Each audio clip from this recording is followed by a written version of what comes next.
continuando con el libro de Hechos 2, en esta ocasión lo vamos a hacer desde el versículo 14 hasta el 41.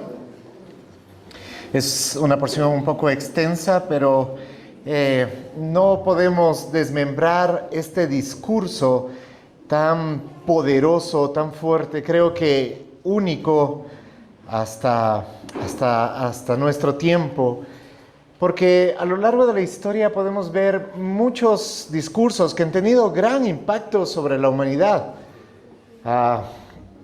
El discurso que dio Adolf Hitler antes de la Segunda Guerra Mundial es un discurso que lo podemos encontrar en las páginas de la historia y podemos mirar el impacto que tuvo sobre el pueblo alemán. Podemos ver así discursos que han promovido guerras o que promovieron paz, que promovieron amistad. Podemos ver discursos de toda índole, pero ningún discurso como este, tan impregnado del poder del Espíritu Santo, usando a un hombre que hasta hace unas pocas semanas atrás había negado a su Señor. Y lo había hecho con una sierva, con una sirvienta, que le increpó y que le dijo: oye, tú creo que andas con él. Fue eso la pregunta hacia Pedro que ocasionó que él negara no una, no dos, sino 3 veces. Y que pase unas pocas semanas después y este sea el hombre que se levanta en medio de una multitud de miles. Porque quiero que recordemos dónde nos quedamos la semana pasada. La semana pasada hay un tumulto alrededor del aposento alto. Ha ocurrido esto que es totalmente tan inusual, tan inesperado, tan, como lo habíamos llamado, tan cisne negro, que nadie lo esperó, que fue de gran magnitud, pero que finalmente pudimos ver. Hubo 2 clases de reacción, los que se asombraron y decían: ¿y a qué se debe todo esto? ¿Qué significa todo esto? Y otros que trataron de explicar esto tan único con una simple excusa como una borrachera. El que no puede explicar lo sublime, lo grandioso, lo divino, va a intentar minimizarlo como una tontería. Y es ahí donde nos habíamos quedado, y es esta gente que está reunida ahí, que sabemos por lo que vimos también la semana pasada, viene de todas partes del mundo. Y muchos de esos estuvieron hace 50 días más o menos en la crucifixión. Muchos de ellos son los que estaban gritando: crucifícale, crucifícale, crucifícale. O sea, esta gente seguía todavía con, como se suele decir, con la sangre en el ojo. Y en medio de eso, el cobarde que hace meses lo negó a su Señor, es el que se levanta con los otros 11 y da este discurso, al cual les voy a pedir que le pongamos mucha atención. Lo vamos a leer de corrido, y si tú tienes tu Biblia a mano, acompáñame a Hechos, capítulo 2, versículo del 14 hasta el 41. Dice: entonces Pedro, poniéndose en pie con los 11 apóstoles, alzó la voz y les declaró: hombres de Judea y todos los que viven en Jerusalén, sea esto de su conocimiento y presten atención a mis palabras. Porque estos no están borrachos como ustedes suponen, pues apenas es la hora 3, sino que esto es lo que fue dicho por medio del profeta Joel. Y sucederá en los últimos días, dice Dios, que derramaré de mi espíritu sobre toda carne, y los hijos y sus hijas profetizarán, sus jóvenes verán visiones, y sus ancianos soñarán sueños. Y aún sobre mis siervos y sobre mis siervas derramaré de mi espíritu en estos días, y profetizarán. Y mostraré prodigios arriba en el cielo y señales abajo en la tierra: sangre, fuego y columna de humo. El sol se convertirá en tinieblas y la luna en sangre antes que venga el día grande y glorioso del Señor. Y sucederá que todo aquel que invoque el nombre del Señor será salvo. Hombres de Israel, escuchen estas palabras. Jesús el Nazareno, varón confirmado por Dios entre ustedes con milagros, prodigios y señales que Dios hizo en medio de ustedes a través de él, tal como ustedes mismos saben. Este fue entregado por el plan predeterminado y el previo conocimiento de Dios, y ustedes lo clavaron en una cruz por manos de impíos y lo mataron. Pero Dios lo resucitó poniendo fin a la agonía de la muerte, puesto que no era posible que él quedara bajo el dominio de ella.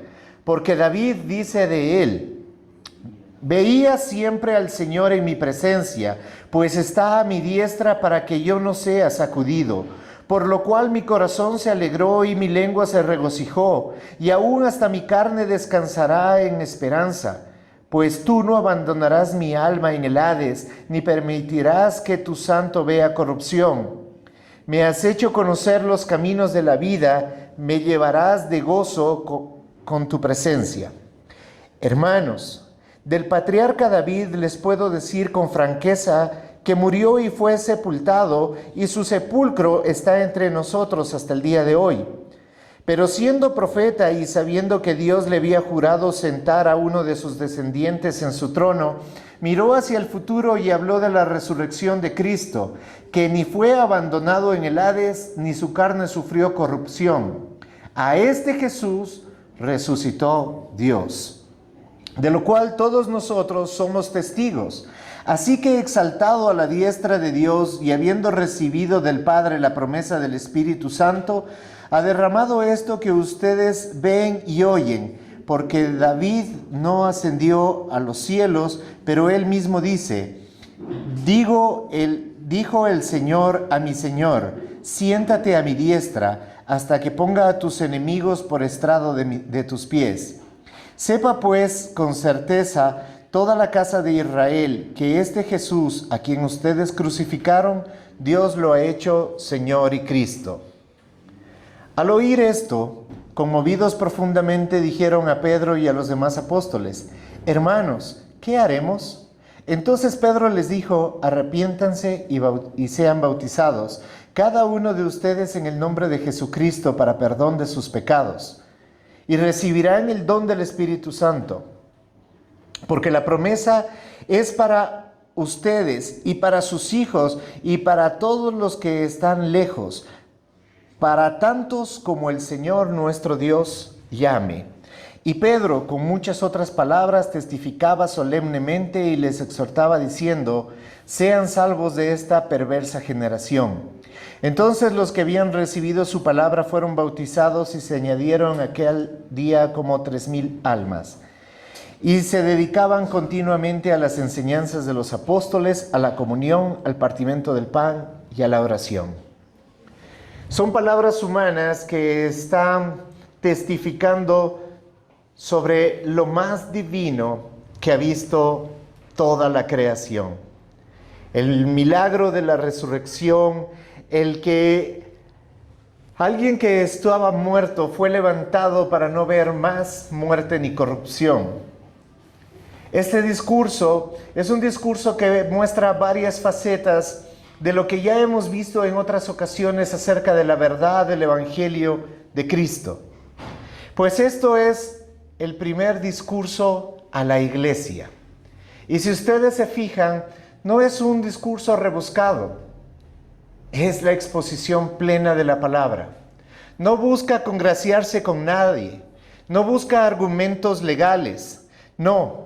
Lo que Pedro comienza defendiendo o exponiendo en su discurso, a una pregunta simple y absurda, una respuesta simple. Toda la gente, o una gran porción de gente, hablaba que los apóstoles o los 120 estaban borrachos. Y la respuesta es tan sencilla, tan fácil de decir como: hey, son las 9 de la mañana. ¿quién toma a las 9 de la mañana? Habrá alguno que dirá, yo cuando era un alcohólico bebía a las 9 de la mañana. Son las excepciones, pero nadie generalmente a las 9 de la mañana está bebiendo, y menos en un escándalo público, y menos una cantidad como de 120 personas. Su argumento es tan básico como una pregunta básica que trata de responder algo sublime que ha pasado. Entonces lo primero que dice, estos no están borrachos, son apenas las 9 de la mañana. Esto tiene que ver más, y su respuesta toma un giro de lo sencillo y básico a algo exegético y profundo. Muestra acerca de las maravillas de Dios y acerca de su gobierno, acerca de su plan maravilloso, al punto que se remite al profeta Joel. Y dice, esto es de lo que hablaba el profeta Joel. Todos los que le están escuchando, su audiencia es una audiencia que entiende bien lo que él está diciendo. Si bien es cierto que vienen de todas partes del mundo conocido, como lo vimos la semana pasada, también sabemos que venían con un propósito, que era traer sus ofrendas, que era venir a una fiesta religiosa que tenían. Entonces ellos comprendían o conocían al menos al Dios del Antiguo Testamento. Habían leído los libros, y seguramente uno de esos libros que habían leído era el del profeta Joel, en el que ya había una promesa de ese momento tan sublime, tan increíble, que solamente puede ser explicado en las palabras del mismo Dios. Porque cuando cita esta escritura, está hablando y diciendo que son las palabras de Dios a través del profeta. O sea, nos muestra que hay una soberanía en todo esto. Dios se manifiesta en el Antiguo Testamento prometiendo algo para el futuro que ahora se ha convertido en una historia presente. O sea, lo que podemos tener claro es que las promesas de Dios se cumplen. Él había prometido un Salvador. Él mismo se convierte en ese Salvador. Él mismo promete salvación y Él mismo se convierte en el instrumento de salvación, en el medio de salvación. Y Él prometió que no todo terminaría cuando Él fuera a la cruz, sino que resucitaría. Y resucitó, se cumplió. Y hoy está sentado a la diestra del Padre y su iglesia está esperando el cumplimiento de su promesa, que Él volvería por una iglesia santa, pura, sin mancha, y una iglesia universal. Que a nuestros ojos tal vez nosotros podemos mirar a la iglesia y vernos a nosotros y decimos, ¿dónde está la iglesia santa? ¿Dónde está la iglesia pura? ¿Dónde está la iglesia sin mancha? ¿Dónde está esa iglesia universal? Cuando muchas veces solamente nos cerramos y pensamos que nuestra congregación es la única salva. Todos los demás son unos incircuncisos. Sin darnos cuenta que la obra de Dios sobrepasa lo que nuestros ojos naturales pueden ver. Y que su promesa es que su iglesia está en todas las naciones. Él dijo que escogería un pueblo para Él de entre todas las naciones. Y no era Israel en el Antiguo Testamento. Es su iglesia hoy, de todo pueblo, etnia, raza. Él nos ha escogido y nos ha levantado. Así que no podemos pensar que esta es nada más la iglesia. La iglesia es universal, pero también la iglesia es santa y pura. No porque nosotros en esencia seamos santos y puros, sino porque Él mismo lo ha hecho. Él es el que hace para sí un pueblo. Esto nos muestra que en su soberanía no pasan las cosas porque simplemente suceden. Ya lo comenzamos hablando la semana pasada, cuando decíamos el cumplimiento de esta promesa, lo que nos muestra es que Él tiene el pleno control. ¿Y eso cómo debería afectarnos a nosotros? Pues hermanos, cuando nosotros tratamos de interpretar nuestras vidas, nuestras crisis, a la luz de la cultura, de los conflictos familiares, de la opinión pública o de nuestra propia intuición, estamos fallando. Nuestra vida solamente puede ser interpretada y tiene sentido a la luz de las Escrituras. Y no me refiero solamente para tomar decisiones grandes como, oh, bueno, me voy a casar, ¿qué dice la Escritura acerca de eso? O estoy buscando una iglesia, ¿qué dice la Escritura frente a eso? La palabra de Dios debería guiarnos en cada aspecto de nuestra vida a diario. No solamente el domingo con el tema que salió, sino el lunes, el martes, el miércoles, el jueves, el viernes, el sábado, con cada situación que vivimos. Cada vez que entramos a crisis, cada vez que entramos a situaciones difíciles en nuestra vida, porque en este mundo tendremos aflicción. ¿De dónde sacamos nuestras respuestas? ¿A quién acudimos? ¿O simplemente tratamos de darle, no sé, significado o alguna excusa para lo que me está pasando? Es que mis padres eran así, es que mi padre era alcohólico, es que me maltrataron de pequeño, abusaron de mí. Y claro, no estamos desconociendo el dolor humano. Claro que existe el dolor humano y claro que existen injusticias que lastiman el corazón de hombres y mujeres a lo largo de nuestra vida. Pero esa no puede ser la excusa para seguir viviendo como vivimos.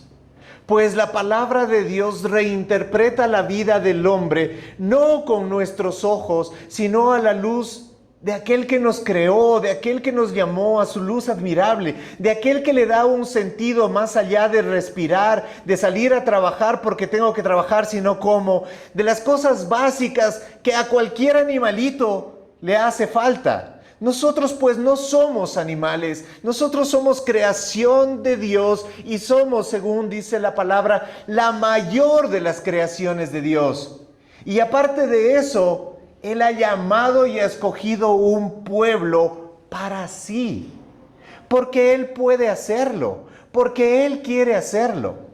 Hay muchos que dicen, entonces todas estas cosas nos lleva al punto de simplemente soy como una hoja al viento que es llevada por cualquier doctrina, por cualquier situación, en el sentido de, bueno, si Dios me escoge, si Dios no me escoge, si Dios quiere, si Dios no quiere. Eso no es aceptar la soberanía de Dios. La soberanía de Dios es el hecho de saber que todo lo que pasa, Dios ya lo ha planificado y tiene un propósito. Pero eso no quita de nuestras manos la responsabilidad que tengamos. Por eso nosotros tenemos que darnos cuenta que el primer argumento que saca Pedro es un argumento en el que él se está apoyando y dice, así se dijo, escrito está. No está simplemente uniendo piezas y tratando de exponer algo. No, él está diciendo, miren, para entender esto, lo único que tenemos que hacer es remitirnos a la Escritura y darnos cuenta que antes los profetas ya hablaron. El profeta Joel habló. Más adelante, el mismo Pedro citará en 2 ocasiones salmos de David. Y dirá, esto ya estaba escrito. Lo que está pasando no es una borrachera, no es la emoción de una gente que está animada con un Dios de moda. No, esto es verdad, esto es real, porque el Dios soberano así lo ha dispuesto y así lo ha hecho. Y luego entramos a una parte todavía más profunda en el mismo sentido, que tiene que ver con la soberanía divina y la culpa humana. Lo veremos redactado en Hechos 2, 22 y 23, cuando dice, hombres de Israel. Primero va a argumentar su punto y va a mostrar quién es Jesucristo. Dice, escuchen estas palabras, Jesús el Nazareno, varón confirmado por Dios entre ustedes con milagros, prodigios y señales que Dios hizo en medio de ustedes a través de Él, tal como ustedes mismos saben. Lo que está increpándoles es, está diciendo, ustedes fueron testigos. Ustedes comieron del pan y los peces. Ustedes vieron hacer los milagros. Ustedes escucharon las predicaciones de este Jesús de Nazaret. Y ustedes saben que lo que Él hacía no podía hacerlo si no era de parte de Dios, pues sus milagros y sus prodigios eran confirmados por Dios, por el poder de Dios. Y a al cual un día ustedes le llamaban rabí, le llamaban maestro, lo seguían y escucharon el sermón del monte y todas esas cosas, porque está hablándole a la misma gente que estuvo en el sermón del monte. Más tarde estaría en el sitio de la calavera, viendo la crucifixión y aupando la crucifixión, y luego estarían en este momento, escuchándole a Pedro lanzar una acusación. Y no una acusación fácil, sino que a este hombre santo, porque recuerda que era un hombre santo. No es lo mismo, tú ves que ahí ajustician a un delincuente, como se está poniendo tan de moda, la violencia entre el pueblo, que si ves a un delincuente robando y todo eso, a lo mejor ves a la gente que lo lincha y tú dices, se lo merece. Pero acá el mismo representante del César dice, no encuentro en este hombre culpa alguna. Es un hombre inocente, la gente sabe que es inocente, pero la gente dice suelta a Barrabás y crucifica a Jesucristo. ¿Te das cuenta? La misma gente que conoce la verdad es la misma gente que está asumiendo una posición. Dice, este fue entregado por el plan predeterminado y el previo conocimiento de Dios. Pueden decir, cada vez hablan de esto. No, nosotros no hablamos. De esto habla la Escritura. La Escritura nos está hablando de que hay un plan. La Escritura nos está hablando de que es Dios quien en su soberanía hace las cosas como Él quiere. Es Dios mismo quien entrega. Dice, Él fue entregado por el plan predeterminado y el previo conocimiento de Dios. No es que, fue entregado porque los romanos son unos malvados, los judíos son unos malvados. No, fue entregado por eso. Ok, entonces ellos no tienen la culpa. No. Ahora vamos a la segunda parte. Eso es soberanía de Dios. Pero ahora hablemos de la responsabilidad del ser humano. Y dice, y ustedes lo clavaron en una cruz por manos de impíos y lo mataron. Yo sé que esto muchas veces trae conflicto, porque cuando hablamos de la soberanía de Dios, muchos piensan, y ya lo hablamos la semana pasada, que entonces Él es un titiritero. Él solamente mueve hilos, o Él o el diablo, porque alguno de los dos tiene que mover. Pero no es así. Que la soberanía de Dios sea la que permite que cada cosa pase y suceda como pasa y sucede, es porque Él lo permite, porque Él es soberano y porque Él puede. Pero eso no quita la responsabilidad, y Pedro lo está diciendo. Fueron ustedes los que lo crucificaron. Dios lo entregó, sí, dentro de un plan perfecto. Antes de la fundación del mundo, Dios había determinado que un día su Hijo moriría en la cruz para el perdón de los pecados, de los pecadores, de la humanidad, de nosotros. Pero eso no quita la responsabilidad, como no quitó la responsabilidad en Judas, que él ya estaba separado para que se convierta en el traicionero, en aquel que iba a entregarlo. Pero eso fue porque él era malvado en esencia. Siempre veremos a Judas con su corazón dañado, con su corazón malévolo. Él no está siendo manipulado por Dios, él simplemente está pecando de su propia concupiscencia. Eso es lo que dice la palabra de Dios. ¿O acaso cuando tú pecas, sientes como que Dios te mueve algo o te lleva a tu cuarto a cerrar la puerta y a poner en la televisión ciertas cosas que no debes ver? ¿Qué, en verdad le vamos a seguir echando la culpa a Dios o al diablo de nuestra forma de vivir? No, hay una responsabilidad. Nosotros hacemos o dejamos de hacer según nuestra propia concupiscencia, dice la palabra. Somos nosotros los responsables. Y tal como aquí los judíos y los romanos fueron culpables en físicamente matar al Hijo de Dios, nosotros también en la actualidad tenemos que aceptar la acusación que se esboza y se levanta contra nosotros, que no es diferente a la que se levantó contra ellos, pues somos pecadores. Si bien es cierto, nosotros físicamente no lo tomamos y no lo pusimos en una cruz, ninguno de nosotros puede decir que estuvo en aquel momento. Pero sí somos nosotros la causa de que Él estuviera en ese momento entregando su vida en manos de pecadores para ser crucificado. Hay una acusación y eso es lo que tenemos que ver. Pablo no está hablando acerca, ni comienza a hablar acerca del Evangelio de esta manera. Ven a Cristo y tus problemas se solucionarán. Ven a Cristo y tu matrimonio será restaurado. Ven a Cristo y tus enfermedades se quitarán. Ven a Cristo y tu situación financiera mejorará. No es esa la forma de predicación. La predicación es acusativa. Son pecadores. A este Cristo, al que se lo encontró inocente, ustedes clamaron porque fuera muerto en una cruz. Si tú miras en lo profundo de tu corazón, te darás cuenta que tú eres parte de aquello también. Porque tus pecados, no aquellos pecados antes, es que yo no conocía al Señor.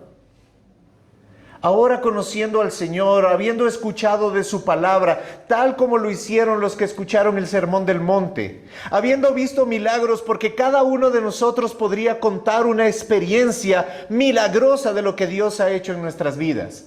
Porque Dios sigue obrando en milagros hasta la actualidad. Yo lo creo de esa manera. Su poder no ha cesado. Su poder lo podemos ver cuando Él sana un dolor de cabeza, cuando sana un cáncer, cuando mejora tu economía, cuando te devuelve tu matrimonio. Podemos verlo, sí, pero no es la causa que mueve nuestra fe en Él. Podemos ver los resultados de que Él está haciendo y podemos ver esos milagros. Pero y aún así, ¿cómo seguimos viviendo? ¿Qué pasa en nuestra vida? Hablamos de Dios, decimos que creemos en Dios, que adoramos a Dios, que somos cristianos. Pero nuestra vida no encuentra suficiente argumento para ser hallado culpable o responsable de ser cristiano. Hoy por hoy la iglesia, como creo que en ninguna faceta de la historia de la humanidad, está tan mimetizada con el mundo, que ya casi no puedes ver la diferencia entre una iglesia y el mundo. Tantas iglesias han absorbido las estrategias del mundo para llevar lo divino. Eso es hacer del cisne negro una tontería. Cuando nosotros deberíamos tomar lo mágico, lo maravilloso, lo sublime, lo poderoso, y deberíamos ser como un heraldo. Y eso es justamente lo que está pasando en este momento. ¿Qué es lo que hacía un heraldo en la antigüedad? El heraldo era el representante del rey. Y cuando el rey tenía un conflicto, mejor dicho, el rey no tiene nunca un conflicto con nadie. Cuando alguien tenía un conflicto con el rey, lo que hacía el rey era enviar a su heraldo. Y lo que hacía el heraldo era pararse en la plaza pública y leía lo que el rey tenía en contra de esa persona. Y era expuesto públicamente. Lo que Pedro está haciendo es exponer públicamente a los asesinos de Jesucristo. Pero recuerda, ese era el primer discurso y estaban ellos ahí. Pero el segundo, el tercero, el cuarto, el quinto discurso que iremos viendo a lo largo, se irá dando cuenta de que no solamente se refiere a quienes estuvieron ahí físicamente, sino a nosotros. Y hay una responsabilidad y hay una acusación. Tú y yo somos pecadores. Tú y yo somos pecadores. Y para esto solamente hay una respuesta, queridos hermanos. Porque si hay una acusación, la acusación reclama de parte nuestra una respuesta. La respuesta puede ser, o simplemente argumento que yo no soy culpable, que fueron mis padres, que fue la educación, que es el mundo, que es la política, que fue el vecino, que fue, no sé, puedes poner 10,000 excusas. Que nuevamente no es desconocer el dolor humano y la realidad de la vida. Pero también debemos reconocer que en el poder de Dios, cuando Él llega a nuestra vida debe ser transformada.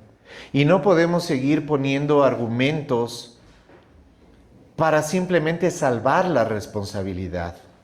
El Evangelio, el punto que da entendimiento al Evangelio, queridos hermanos, es dejar de vernos como víctimas inocentes y reconocernos como culpables necesitados de gracia. Eso es lo que va a hacer la diferencia de cómo nos acercamos al Evangelio, cómo comienza nuestra relación con Dios. Si vemos a Dios como el genio de la lámpara maravillosa que debe hacer nuestros deseos y que si no hace nuestros deseos, entonces le digo, ¿es que tú no me quieres? Eso es manipulatorio, eso es pecaminoso.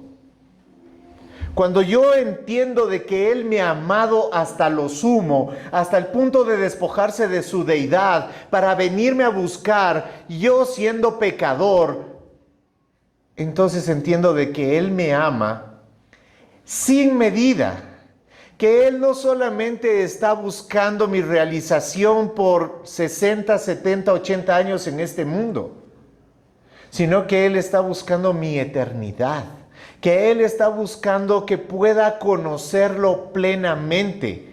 Y para conocerlo plenamente necesitaré la eternidad. No nos da la eternidad para que tengamos una vida larguísima, larguísima, larguísima sin fin. No. Sino que le da un propósito. La eternidad es que te conozcan a ti, al Dios verdadero y a tu Hijo Jesucristo a quien enviaste.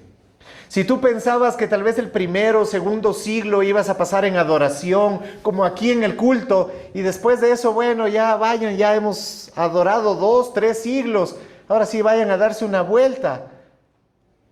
No, será una vida de conocerlo a Él, de cada día maravillarnos en la grandeza de Él. ¿Pero qué? ¿La eternidad? Claro, necesitas la eternidad para conocer al Eterno. Estamos hablando de Dios Todopoderoso, no estamos hablando de cualquier persona increíble que haya vivido y estamos conociendo su biografía. No, vamos a necesitar la eternidad para conocer el corazón de nuestro Dios, para entender sus maravillas, sus prodigios, su deidad. Toda la eternidad para conocer al Eterno. Hay un propósito en esa eternidad. Pero también hay aquel que puede rechazar esa eternidad. Porque si bien es cierto, sabemos el resultado de esto, 3,000 personas se convirtieron. Pero no habían solo 3,000 personas. Porque había muchos que estaban burlándose. Había muchos que no aceptaron en ese momento. El mismo discurso, los mismos milagros causan en unas personas que cambien y en otras que no. Simplemente algo que quiero volverlo cotidiano. Algo que es como sin importancia. ¿Cómo podemos permanecer iguales frente a algo que sobrepasa toda nuestra expectativa? Y no solamente a algo, sino a alguien que es infinitamente más grande, más superior, más poderoso, más bello. Y todas las definiciones y palabras que quieras usar, puedes atribuirlas a Él. Y en Él no hay viso de egoísmo, en Él no hay viso de maldad, en Él no hay viso de orgullo, sino que Él es el que es.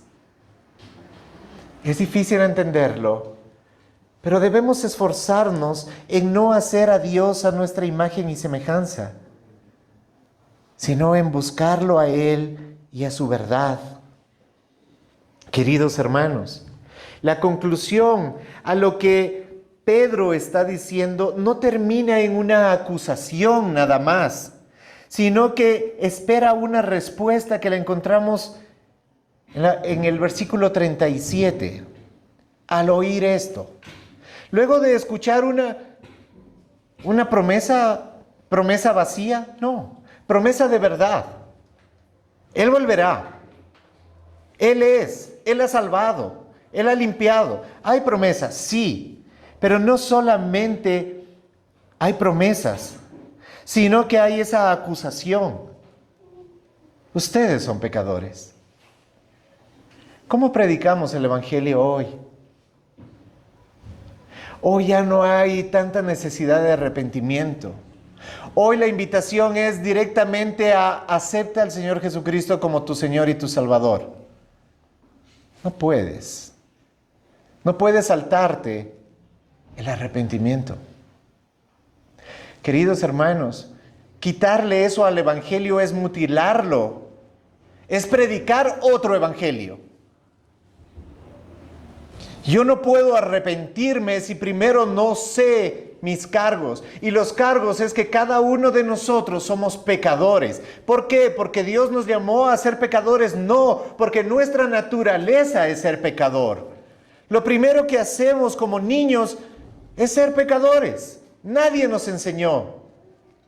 Pero somos egoístas. No, mío. Son palabras que escuchamos decir a nuestros niños. ¿Quién le enseñó? Nadie. Está en su naturaleza. Si otro niño le quita el juguete, ¿qué es lo que hace el otro? Le mete su buen puñete. ¿Quién le enseñó? ¿Su papá que es boxeador? No, es su naturaleza. ¿Sí te das cuenta que al ser humano siempre tienes que enseñarle a hacer lo bueno? Porque lo malo ya viene en su naturaleza.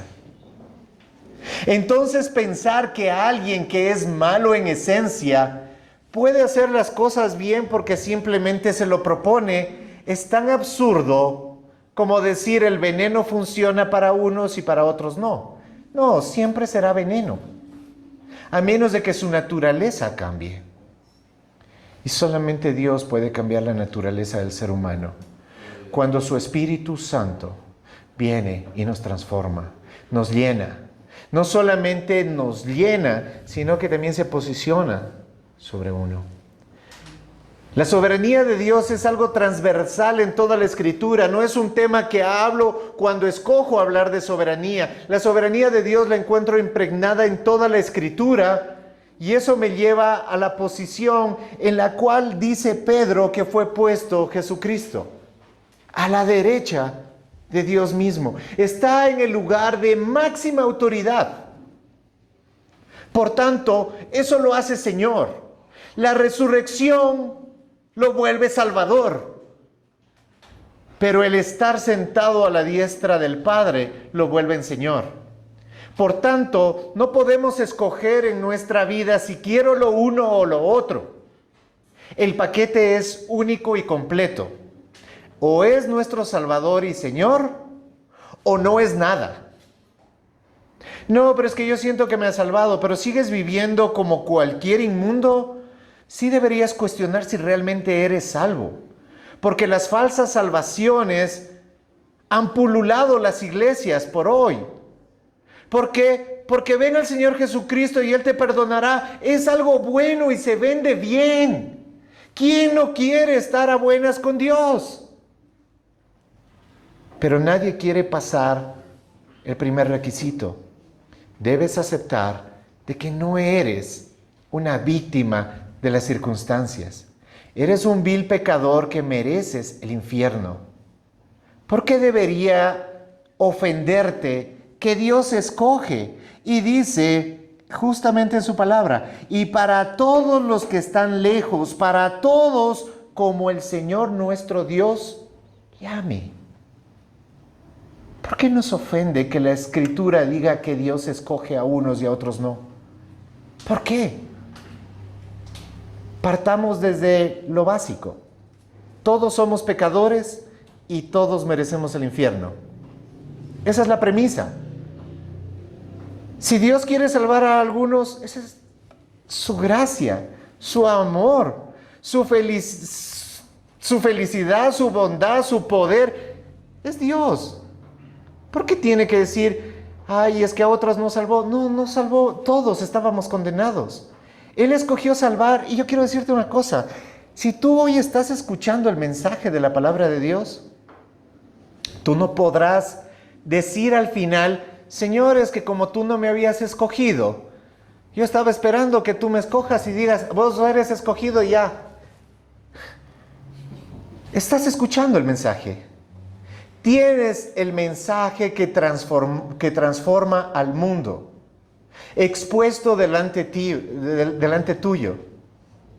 Somos pecadores y necesitamos un Salvador. Debes dejar al lado tu orgullo, debes dejar al lado tu vida misma, porque tu corazón es engañoso, tu corazón te hace pensar, es que yo no soy tan malo.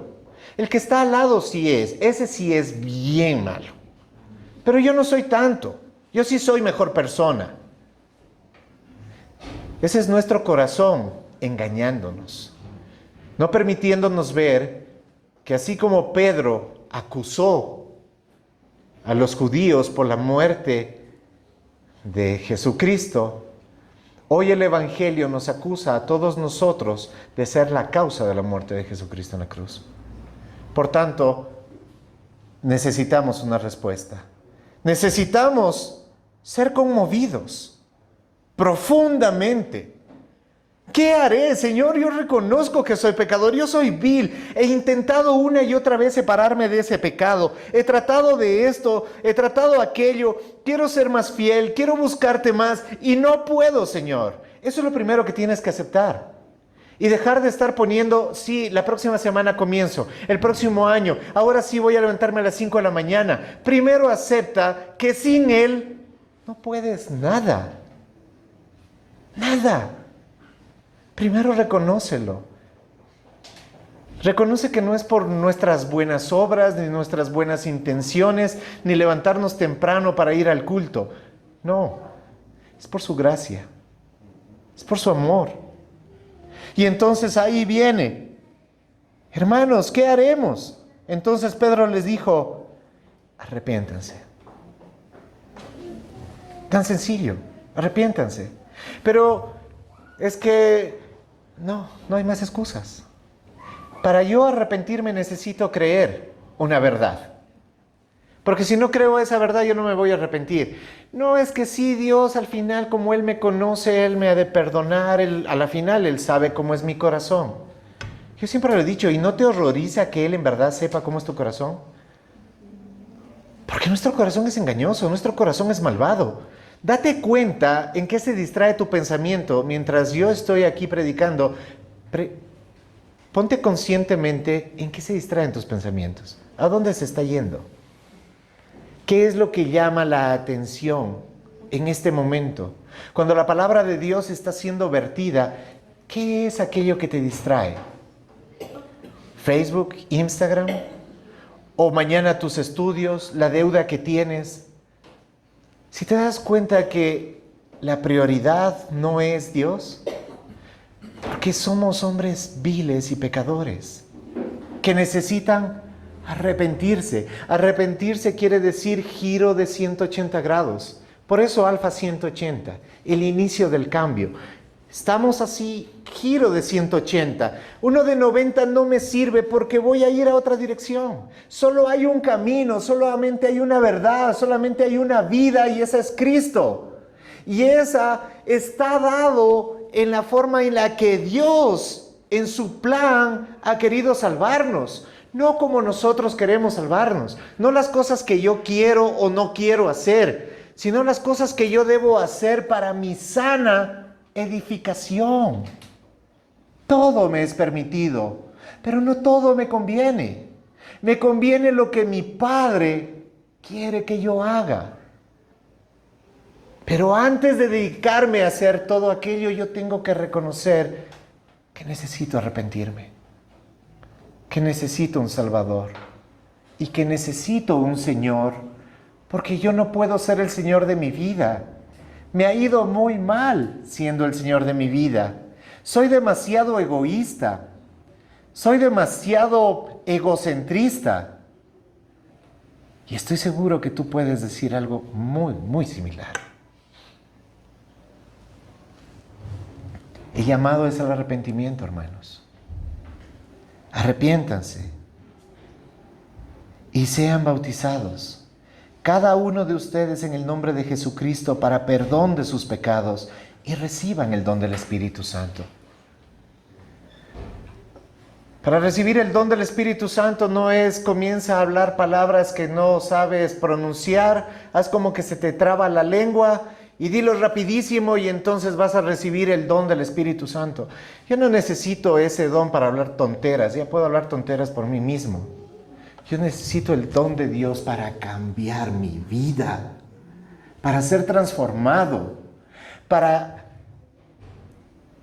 mí que enojarme, herirme, lastimarme, mentir es fácil, sencillo. Necesito su Espíritu Santo para que eso cambie.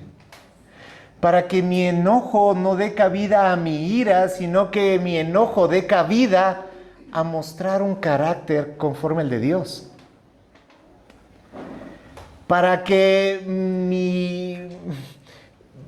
mi orgullo sea quitado y ya no piense solamente en mí, sino que piense en los demás, piense en cómo mis palabras hacen sentir a otros, mis acciones hacen sentir a otros, mi forma de ser hace sentir a otros, y eso quiera cambiarlo, eso no viene de mí, eso es de Dios. Y necesito entonces recibir el Espíritu Santo para que eso pase.